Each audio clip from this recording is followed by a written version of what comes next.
السلام علیکم ورحمۃ اللہ وبرکاتہ۔ دوستو، امید ہے کہ آپ تمام خیریت سے ہوں گے۔ دوستو، میں نے ایک مضمون پڑھا، مجھے بہت اچھا لگا، سوچا آپ تمام کو بھی پسند آئے گا، اس لیے آپ کے سامنے لے کر آ گیا۔ چلیے شروع کرتے ہیں۔ اللہ سے بات کرنے کے لیے بھی وقت رکھا کریں، بالکل جیسے دوستوں کے ساتھ گھومنے پھرنے کا پروگرام بناتے ہیں، دعوتوں پر جانے کے لیے تیار ہوتے ہیں، کام پر جانے کے لیے وقت کا خیال رکھتے ہیں۔ اب آپ لوگ کہیں گے، رب سے ملاقات کے لیے نماز پڑھتے تو ہیں ہم؟ جی ہاں، نماز سبھی پڑھتے ہیں، مگر نماز میں جو خشوع و خضوع ضروری ہوتی ہے وہ ہر کسی کے پاس نہیں ہوتی، یہ بھی نصیب والوں کو ملتی ہے۔ ہم جسے تو بس سجدے کر کے اٹھ جاتے ہیں۔ اس لیے اللہ پاک سے ملاقات کا وقت رکھیں، ٹائم مقرر کر لیں، اس میں اچھے سے صاف ستھرے ہو کے صرف اللہ پاک کے لیے خود کو پیارا بنائیں، بہت اہتمام سے اس کے سامنے حاضری دیں۔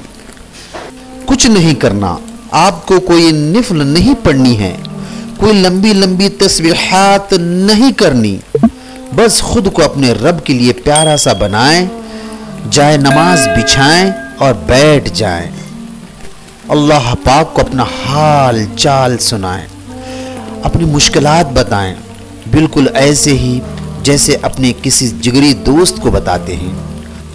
رونا ہے تو رو لے اس کے سامنے، خوش ہونا ہے تو خوش ہو لیں، اس کو وہ توقعات بتائیں جو آپ نے اپنے رب سے امید کی ہوئی ہیں۔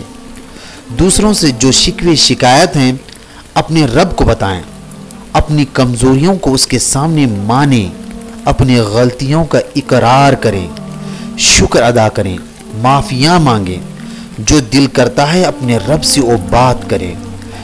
جب اٹھنے لگیں تو بالکل ویسے ہی اٹھیں جیسے ایک دوست سے گلے لگ کر پیار و محبت سے رخصت کرتے ہیں، آپ اللہ پاک سے ایسے ہی رخصت ہوں، پھر آپ سکون سے بھر جائیں گے۔